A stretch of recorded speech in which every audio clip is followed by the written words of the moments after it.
Podcast, everybody. My name is Sarah LaRae. This is Ren Loren. We are both creative entrepreneurs in Chattanooga, Tennessee. And This is a podcast all about inspiring aspirational women and being in the creative space and moving forward in life. Hopefully you get something out of it. Yeah, absolutely. Okay, so right before the camera was rolling, we were kind of talking a little bit about branding or showing up online. Yes.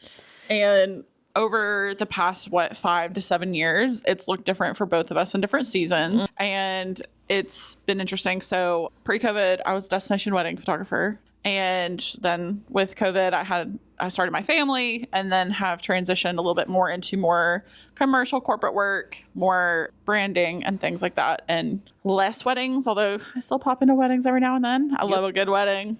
I love weddings. Weddings have been my primary pretty much this whole time. I also do a lot of boudoir and portrait photography. And recently in the last year, started working more with business owners and brands and creating branding photography as well as content creation. We both do content creation and video. And so we're both sort of kind of stepped into being video strategists and really helping other small business owners understand how to leverage social media and video content to grow their businesses. Yeah, share, their passion of what they're doing and why they're doing it. Because we were talking before about how honestly it's undervalued. I don't think a lot of business owners that are not in the creative space really understand how important having a cohesive brand online and how video specifically and just visuals can really help not just get new business and leads, but also nurture the relationships. Yeah. We were really talking about nurturing the relationships, and even from, gaining client perspective, if you nurture who already loves you well, you don't let those connections and clients that you already love and love you so well just fizzle away. Right. And how important it is and what you can do with what you already have, instead of always trying to gain more new audience members. And then you know what? Now that we're talking about this, it's making me sort of put some dots together. Or ding, ding, draw ding, some ding, lines. ding, ding, ding. So a lot of things in the social media world that has been talked about a lot is vanity metrics. Okay, define vanity metrics for everyone. So vanity metrics are things that are numbers, like, for example, follower count or subscriber count, that actually don't mean anything. Now. They used to mean a lot. Back in 2019, do you remember? We were chasing that number. The more followers you had, the more views, the more engagement, all the things. And now all the algorithms have shifted. So that's why they're called vanity metrics, because they feel good. It looks they good. look good, but they don't actually necessarily translate to more money in your pocket. Right. Yeah, not at all. Yeah. So what we were saying when it comes to nurturing those relationships, the one metric that all of the experts are saying actually does matter now for all of the platforms, whether that's YouTube Shorts, Instagram, TikTok, is shares and sends. That's the metric that matters. It's not about view count or even engagement and comments and likes anymore. Hey, if I share something, it's because I've engaged with the content, I agree or love or think it has value, and I want to share it with someone else. That is word of mouth on social media now. It really is the new word of mouth. And so nurturing the people that you already have and encouraging them to not only talk about you in their social circles, but also sending your content because they are a fan of you. Yeah, we've come full circle again. Yes. Of that. It's really you have the opportunity already within the community that you are serving. And instead of constantly trying to put yourself out there and increase, while it is still good to increase your audience, you can focus on building up. Yes. Because, ultimately, more eyeballs means more potential for shares. Yeah, it does. I don't want to completely, discount. Don't get new people. But it doesn't mean as much as it used to, for sure. Yeah. And so creating content that people want to send someone means I think that you have to get really specific about strategize. who you're talking to. Yeah. And like, you really have to. So we're niching down again. Yes. Which the name of this podcast, we've toyed around with Un-Nicheable. Yeah, but I think it's still, you can niche down in certain areas of strategy. Yes. You have to. But in general, you are still Un-Nicheable. Yes, I'm Un-Nicheable. You are. For sure. And this podcast too, that's why I think it's a great name, even though this is new, because like I want to have like Ren's going to be on here regularly, but we're going to have also like people coming from all different kinds of genres and niches. So like amazing. That's why Un-Nicheable. And I think it speaks floats. to the entrepreneur, because everybody in the entrepreneurial space. Oh, no one starts where they're at, I don't think. Yes. And they all are familiar with the term niching. Like you would never know that I owned a food tour company sitting here. Yeah, she did. I forgot about that. You would never know that I designed stationery cards. Ren has had many lives I have. as a business owner, for sure. You know, I used to make money by washing windows. Really? Yes. How old were you? I don't know. It was like 2013 probably. So I was like out of college or out of high school, but I was trying to make money to spend in England. So I tied a belt and the lady held me inside. Don't do that. I was like, I'm third story. Mom and Dad, don't worry. I'm still here. It's fine. It all worked out. We ate Wendy's. It was cute. She was cute. Well, I mean, like that. I think that sometimes it's like being an entrepreneur is in your blood. Yeah, you just kind of figure out, you're like, okay, I want to get from point A to point B, and how can we make that happen? Mm-hmm. And we are consistently doing that now, and it's like constantly a pivot.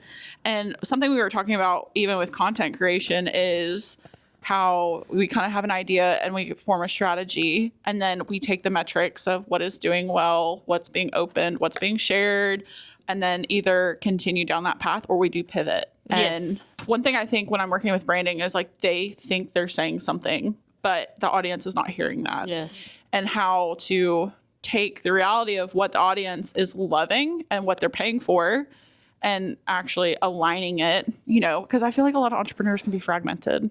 Yes, and they get emotionally attached to certain things. Oh, yeah, so emotionally attached. We know all about that. And like they get in a space of, they think that, like you said, they think they know what people are hearing, but it doesn't always align. There's a disconnect. And I think that's just such a lesson in if you own a business, if you're a solopreneur, entrepreneur, doesn't matter. If you are in that season, bringing a third party into your business is almost always a good idea. Girl, let me tell you about this. So in January, I hired a strategic consultant company, and they have been absolutely amazing because we meet weekly. And they're also helping me to optimize cash flow management and really just put all of my efforts. They're like, okay, what is your North Star goal of like what you want to do? And then kind of work backwards and make sure that every part of my business is headed towards that direction. And it has been a gut check because I'm like, whoa, what? Because things that I thought I was doing aren't actually, you know, they're not actually moving me towards that vision. And so having the accountability too has been incredible, and really just getting words behind who I am and why I'm doing what I'm doing in a really substantial way. Because, you know, it's shifted, we've pivoted, but we've taken, okay, how did my food tour company relate to what I'm showing up and doing on the day-to-day now? And that has been good. So what you were saying about bringing in a third party is so powerful, to have someone be able to look on at what you're doing, see your strengths and also the blind spots, and figure out, okay, how can we work with this to help propel you? Yes. And help more people or gain more clients or because you have to recognize that like you are the expert in your business in your field, but sometimes you don't know what you don't know, and you can't possibly see things from every perspective. So bringing someone else in that can sort of like be really honest with you and show you like this is what you're missing, and to kind of like level up. Yes, you can't level up alone. No, you really can't. You know, I mentioned earlier that through this transition, I've taken on a lot more corporate and commercial clients. And so I needed a third party who spoke corporate and commercial language and knew what these big, you know, multi-million-dollar companies were looking for from that place. And I think that is one thing that I will always take away. It's always worth investing in education and finding someone who knows more than you, and it will always help you grow from a personal level, from a like business level, and you are really good at investing in education too. Yes. And I mean, yes, I have never regretted a dime that I've spent on education. Really. Well, there was that one time. I'm just kidding. There's been a couple of You're like, I could have taught that better. Honestly, Yeah. there's been a couple times that I was like, this is not providing the value that I thought, but it was still worth spending the money. At least this is how I'm choosing to frame it. Way to go, girl. Frame that up. Because I learned that either A, I should be more confident about myself and what I'm doing, or B, you know, that was a learning experience that You're like, they just packaged that up and charged me $5,000. Yes. And I could have taught that better. Yes. And now I'm going to walk out here and be like, yes. Yeah. So, I mean, like, in a way, like, you still never regret investing in some sort of education or in some sort of, like, or in investing in bringing in someone who can help you strategize in your business. That honestly, it's beneficial to bring in someone who is not in your niche or not in your sphere, because they're going to provide a unique perspective. And then also, like, if you are in a business, for example, if you sell, I don't know, what's something that... Botox. If you sell Botox, okay, and you are in that field... Yeah. You know a lot about it. You know everything about it. You might speak a language about how you sell Botox and all that kind of stuff. But the average person doesn't speak that language. How to, like, And so you're speaking to people who don't speak your language. That's what you do really well on for video strategizing. It's like you get a company or a brand in front of your camera and you're like walking them through how to actually relate and talk to their current clients and, you know, for their potential audience. Yes, because, like, you know all about it, can talk about it in your sleep. And so the way that you speak about something may not actually relate to your ideal client or customer. That is a very strong gift of yours. Well, you know. You're really good at that. Well, I think I'm very therapized. And so there's a lot of psychology and therapy that sort of comes behind that. Because, like, I was on a shoot last week and was talking to, and I have learned, I don't have any experience, to be honest, in it being any kind of producer of any kind, but I have learned, I think that's a field I should have gotten into. Because now I am a producer. Now I know, I was like, you do. You produce all the time. I feel like I'm good at it. Yeah. Because I know the right questions to ask people to get to pull. And part of that, like, my background as a pharmacist and counseling patients at the bedside and getting to understand the issues and problems that they're having with their medications is a skill now that I kind of use in pulling out. It, like, translates. Yes, like, it across, does. Yeah. Like, pulling out information out of people to get them to talk about their business. Because something else I'm learning while I've been doing this content journey is getting people to just talk about their business in a way that they wouldn't if someone wasn't asking them the right questions. The right questions to ask.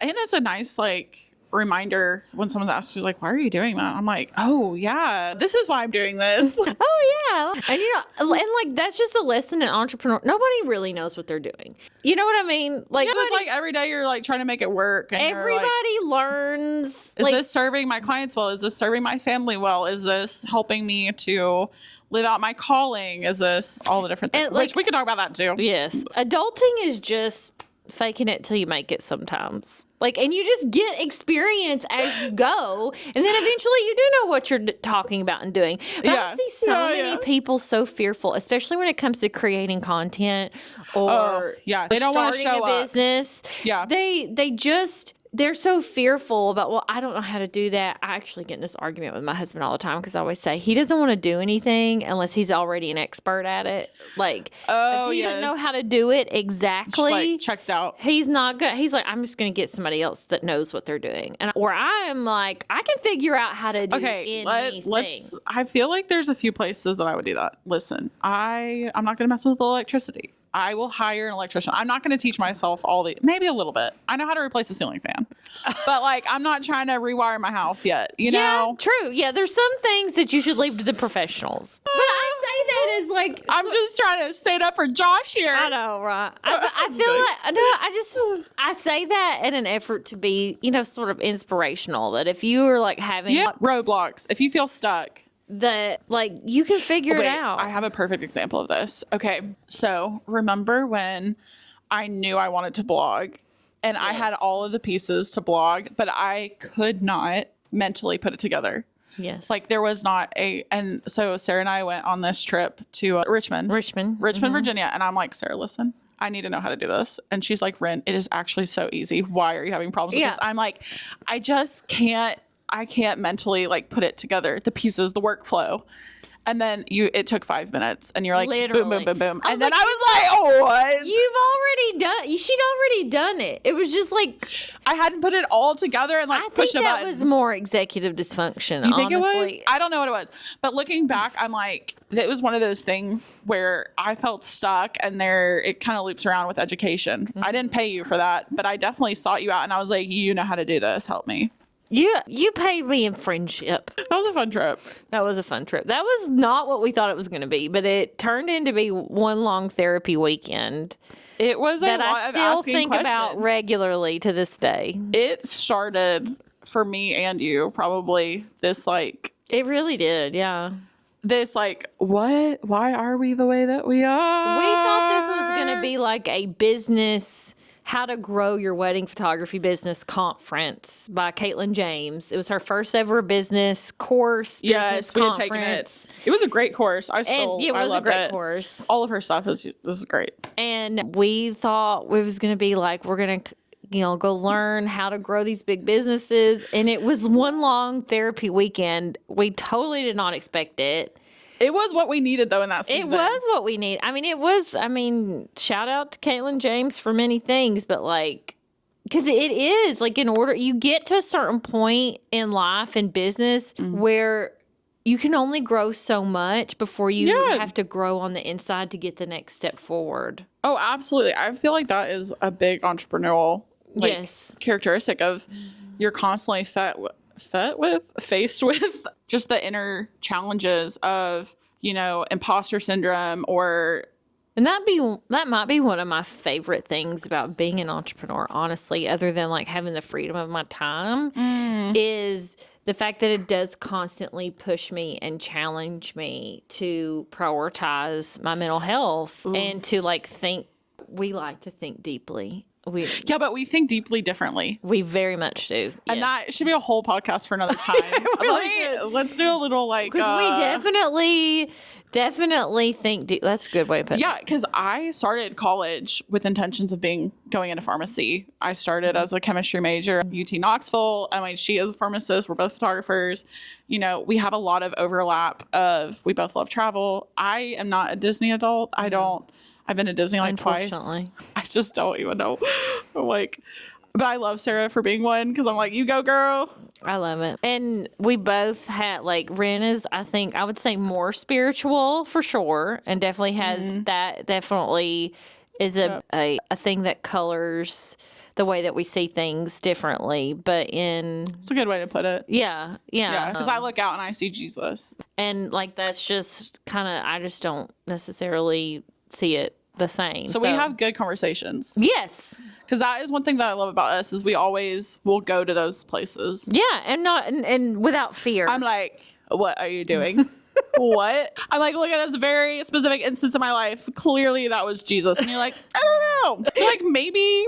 Yeah, I think that was. I'm like, Sarah! I think that was maybe coincidence. The fact that, I don't know. So anyway, it's always good to have friends that have different... We challenge each other. Yeah, it's good. And also don't judge each other. Yeah, just because we don't see things the same doesn't mean that, we think less of each other for I think it is good because it keeps me why do I do this? Or why am I thinking this? And it's never good to be in an echo chamber, in my opinion. And I think that's a lot of what's wrong with a lot of people and the world right now. This is what's wrong with everyone. You're in an echo chamber. Well, Get out. Because people, in an effort to, they do it in the name of protecting their mental health, and that because things that are confrontational or contrary to their own beliefs, they find stressful. And so they kind of weed them out. And I'm not going to say that that's a bad thing. People should protect their mental health and things like that, and what you can handle. You should know where that boundary is. But also you've got to have some balance. You can't weed out all confrontation and all conflict out of your life. Yeah. Because then you just end up in a space where you only ever hear what you want to hear. And if Michael Jackson taught us anything, you should not surround yourself with yes men. Like, you should not surround yourself with people who always agree with you, because you will never grow as a person. Yeah. If that's the case. I do think though that there's a way to go about it that makes things a little bit easier mentally, and that's like Sarah and I have a long-term relationship where we've known each other's heart and seen how we've responded in a lot of situations. It's not just like I could say something and you don't think I'm like, I think cray. That's a good point. And maybe that's where the balance comes in. Yeah, because like online, you don't know someone sitting across the and you keyboard. don't know their heart, and you don't know where they're coming from. So having you don't know the background stories and like, oh, why, But that just so many people don't engage with other people in real life, though. It's true. This is the challenge of this episode: engage with people in real life. Yeah, engage with people in real life. Turn this off now. What are you doing listening to this podcast? Get out of your car and go meet a human. No, go to the dog park. Yes. Go to Costco and talk to that lady in line in front of you. Yeah. I do that all the time. But let me just say this, do it in an effort for you to learn something, not to evangelize someone else. Oh yeah. I like to talk to people just so that they know they're seen. Yes. Hey, how are you doing today? Oh, I've never tried that cracker in your cart. Is it good? What I love most? My children have definitely put me in situations now, like at Lowe's, we're going down looking at flowers, and Karis is like, hi, what's your name? And this sweet lady is like, hey, I'm Anne.